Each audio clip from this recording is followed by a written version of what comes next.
Most readers think Josef K is executed by the court. By the time the court kills him, it no longer needs to. By the time the knives come out, Josef K has already agreed to disappear. Not verbally, not consciously, but completely. The execution at the end of the trial isn't the climax of the story. It's the final formality. Kafka isn't interested in how power kills people. He's interested in how power convinces people to stop resisting long before death becomes necessary. And if that sounds extreme, it's because we've learned to read Kafka in a way that makes us comfortable. Kafka refuses to give us the ending we expect. There is no dramatic trial, no revelation, no last-minute reversal. Josef K is led quietly to a quarry and killed with administrative efficiency. No speeches, no verdict, no explanation. The story doesn't end so much as it simply concludes. That should already make us uneasy. Stories usually insist that death means something, that it redeems, punishes, or teaches. Kafka refuses all of that. This isn't a story about justice going wrong. It's a story about a world where justice no longer needs to justify itself. By the final chapter, Josef K doesn't fight. He doesn't meaningfully protest.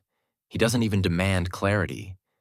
Resistance has become conceptually unavailable to him. The system has already done its real work. The execution is just the paperwork catching up with the body. Kafka shows us something modern power understands very well. You don't need terror if you have time.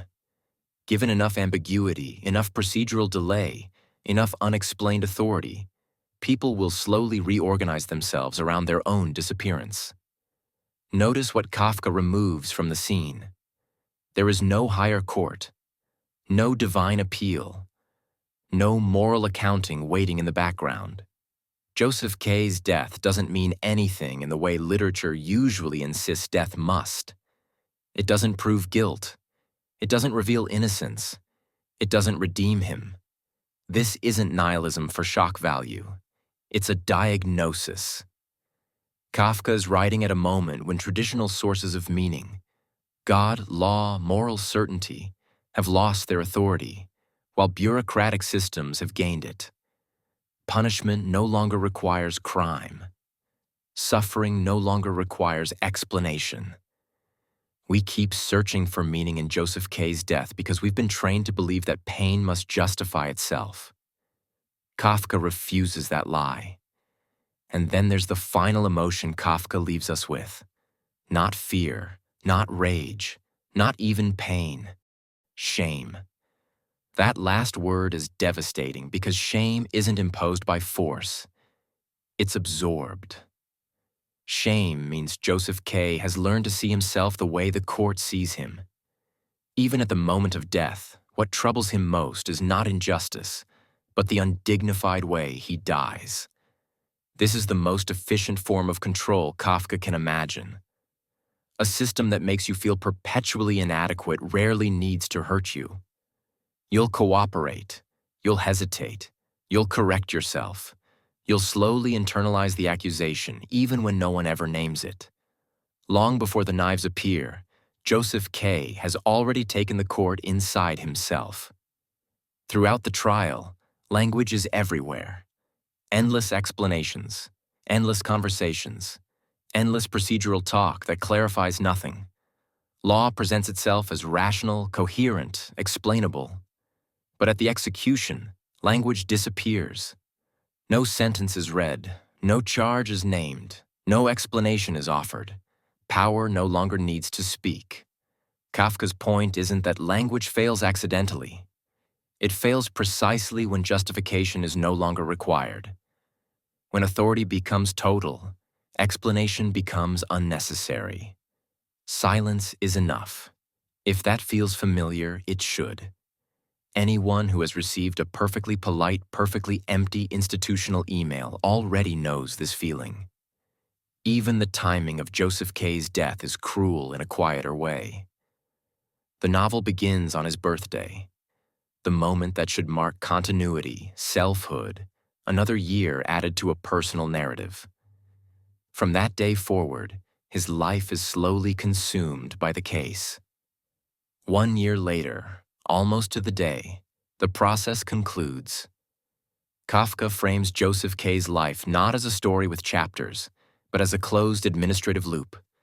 The system doesn't interrupt his narrative. It replaces it.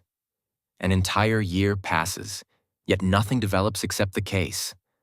No growth, no resolution, only procedural time, counting itself down. Bureaucracy, in Kafka's vision, is anti-biographical. It doesn't allow people to become protagonists in their own lives. It gives them anniversaries instead of meaning.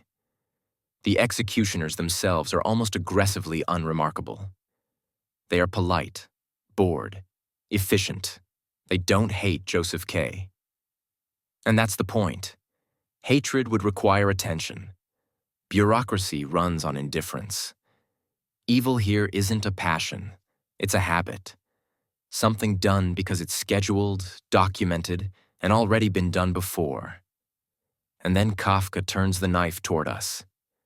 Because Josef K's crime is never named, readers are tempted to invent one. Maybe he was arrogant. Maybe he was careless. Maybe he deserved it in some abstract sense. The moment we start thinking this way, we've joined the court. Kafka doesn't accuse us directly. He lets us catch ourselves in the act, trying to make the system reasonable, trying to make the outcome deserved, trying to believe that we would have done better. The novel becomes a quiet moral trap, and most readers walk straight into it.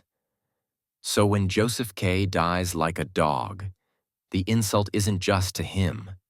It's to a world that has normalized humiliation, emptied justice of meaning, and trained people to participate in their own condemnation.